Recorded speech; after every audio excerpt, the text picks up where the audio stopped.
would like to take a moment at the end of this gathering to describe to you the viewpoint that all of us have of you here on planet Earth. Your planet, you. We'd just like to give you a bird's eye view of what's going on here. You live on the leading edge, which is the most sought after creative environment, because it's an environment where even while you're mastering it, even before you master it, there's so much potential for satisfaction. But it is the sought after creative environment because it's just logical that thoughts come to more and more creative conclusions. Because every one of you has an inner being, and because of the balance of your planet, and because resistant ones are croaking and reemerging into non-physical, and because new non-resistant ones are being born, and because the animal vibrational content is one of pure positive energy, the balance of your planet is so much more that of well-being than that of not well-being, that it's not even a discussion that you need to have.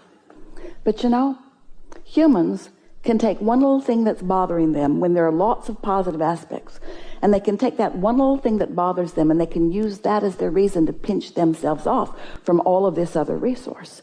But even if you do that, even if all of you were to decide at one time, which is completely illogical, that you were going to find a reason to all pinch yourself off all at once, still the resources of non-physical that are flowing forward assure well-being on this planet in this leading edge environment of creation. It's just a sure thing. We want to say to you, you don't have anything to worry about, but the things that you find that you use to worry about are the excuses that you use to pinch yourself off from the energy that is what you're all reaching for, and then you come to the flawed conclusion because of misunderstood circumstantial evidence that things are not going well. Things have never been better, and here's why. The contrast causes you to ask. More of you are listening now than ever before. More of you are rising to the vibrational frequency. There's more joy being experienced by more humans on planet Earth today than 10 years ago, 20 years ago, certainly 100 years ago, 200 years ago. It's getting better and better. It is not getting worse and worse. So we know how easy it is for you all to, instead of getting hold of this knowledge of well-being and focusing upon the positive aspects and looking for things to be satisfied, we understand how easy it is for you to find something that's wrong and push hard against it, believing that that is your great service to the world. But it is only a service as long as it gives birth to something in the vortex, and you are all doing that no matter what. So we're not asking you to be complacent about this. We're asking you to be very focused about it. We're not asking you to say, oh, all is well and therefore I don't have to think, because you have to think yourself into satisfaction. We're just assuring you that if you don't do it, everything is not going to be destroyed. We just want you to know that the well-being is dominant, and that as you reach for feelings of satisfaction, you will make that difference. And that's much of what you've been receiving. That is the big picture in all of this. Humans think that action is required, and action is a delicious part of being alive on planet Earth. Action matters a lot. It feels really good to act. But when you act from your alignment, that is action that is satisfying and productive. When you act under the influence of something else, not so much. We know that words don't teach, and that these words of reassurance might not be ringing quite true to some of you who've been worried about a lot of things. But we also want to remind you that we've got the big picture, and that we've seen you coming and going and coming and going and coming and going and coming and going. And in every bit of all of that, you know what our attention has always been upon? You know what the eyes of source energy have always been upon? Not the reality that you're living in any moment, but the vibrational reality that you've created.